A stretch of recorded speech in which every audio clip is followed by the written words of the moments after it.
feel like I almost knocked my earring off, but I didn't. Okay, let me get my mask off.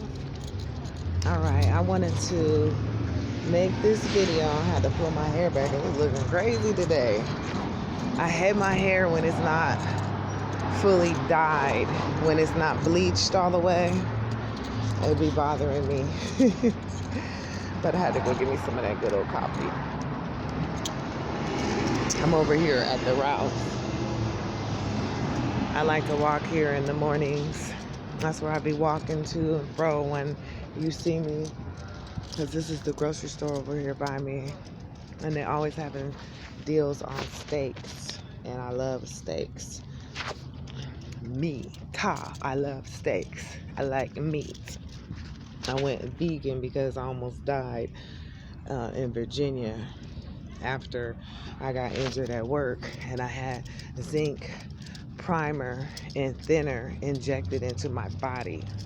So if anybody's wondering why I look how they're working on this thing, I wanted to show this. I was on a live yesterday, and one of the sisters was talking about what's going on down here, and as far as there being underground cities underneath here, you know what I'm saying? She be talking to Nip too, and she said that he told her there's a city underground here, and I know there is, because for one, the people working out here told me.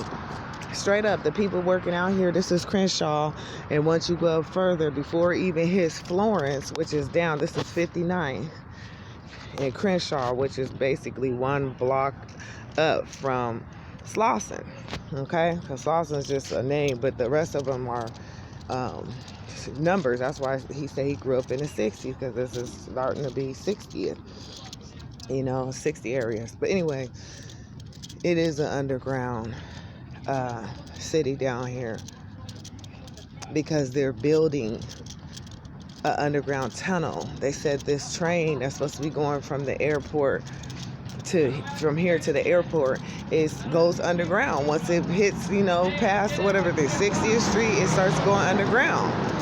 So everybody knows when it's an underground tunnel, 9 times out of 10, they might have, for one, they have to work on it underground. And 2, look, they're working right there.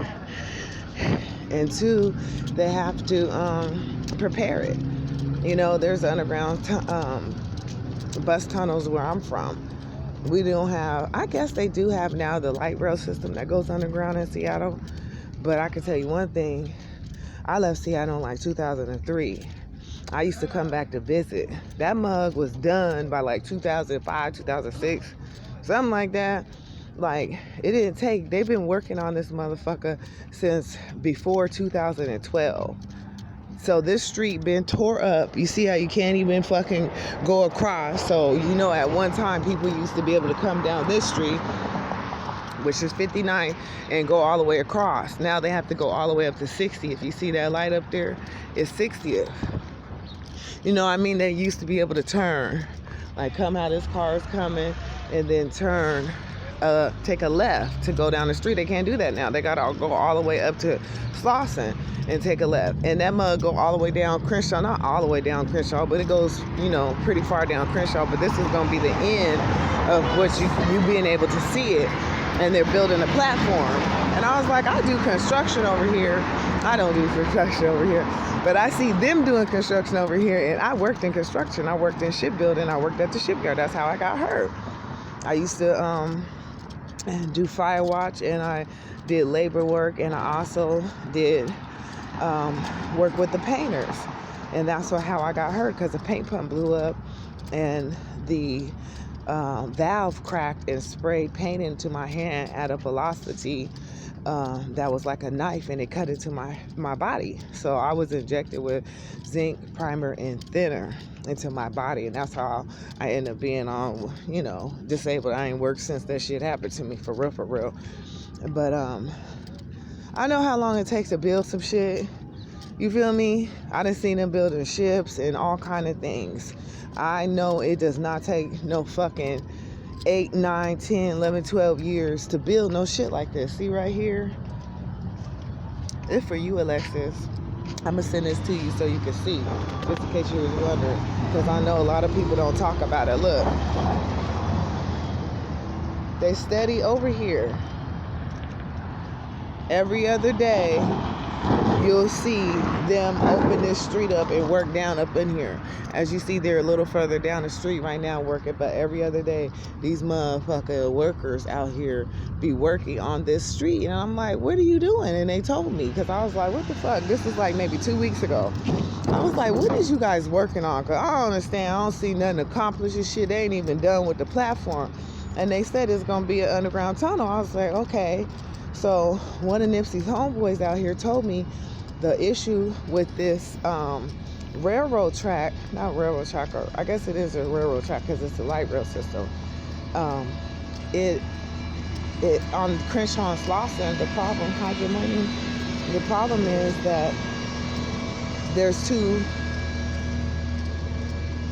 gas stations on each side of the street on Crenshaw and Slauson. He also told me, I don't know how true this is, he also told me that Nipsey owned that Shell gas station.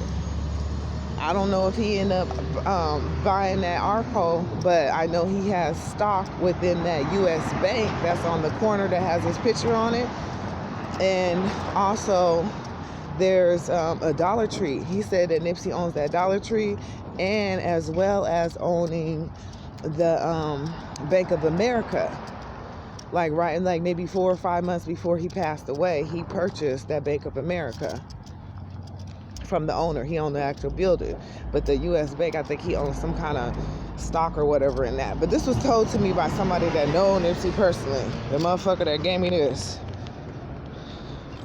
when he claimed that not too many people, well, I know he did, he got it from the funeral, the memorial service. It was given out to people who know Nipsey, and everybody got a different picture on it. So I think Nipsey jumped in that motherfucker body and made him give me this shit. You know, so I can have the dog tags. Because I got 2 dog tags. This is one Saul gave me, and this is the one that Nipsey's friend gave me. And I wear them all the time. They're like my amulets. So, but basically that man told me that that's been the problem on this block, because he's from in this area too. You know, they've been knowing Nipsey ever since he was a kid. This man is an old fucker. But he said that they had issues building underneath that part of the city, that street, because of the fact that there are gas stations right under there. So they had to do some shit in order to make sure that train could be built. And I guess that's why it's taking them forever to build it, because of the politics of the city and whatever it took to get that shit built. And I know that something else came up, that somebody mentioned it to me when I first got out here. Somebody that I just seen on the bus, because you know people be coming up to me talking about Nipsey all the time. I've been out here for damn near 2 years now, and numerous random people who know him, people that heard of him, his friends, some of his lokes, all them motherfuckers that came up to me and talked to me. Not all of them, but a lot. It's been over 30, 40 people that came up to me that either knew him, specifically knew him, or knew of him, lived in this area, or just know some shit. They be telling me different stuff. Like one of the brothers told me that DJ Khaled bought the marathon from Nipsey right before Nipsey died. So they were saying that Nipsey didn't even own that marathon parking lot, or that whole little area over there where his marathon clothing store was. It's still there, but ain't nobody running it. Shortly after his memorial service, they closed it down, and ain't nobody been in there since. So it's definitely something up. So I wanted to make the video. I guess Nipsey wanted me to make it because I was about to be talking about something else. But since I'm walking on the street, I guess he wanted me to let it be known that, yeah, it's an underground shit going on around here, and Nipsey owned more than what they're talking about. I don't know why he sold it to DJ Khaled. He might have sold it for some reason, but the guy told me there was some politics out here as to the reason why DJ Khaled ain't been able to do nothing in that store. And he didn't say whether it was gang related or it had to do with the city fucking with him. So that's something to think about. I'm gonna stop this one and do another one. All right, peace. Good morning.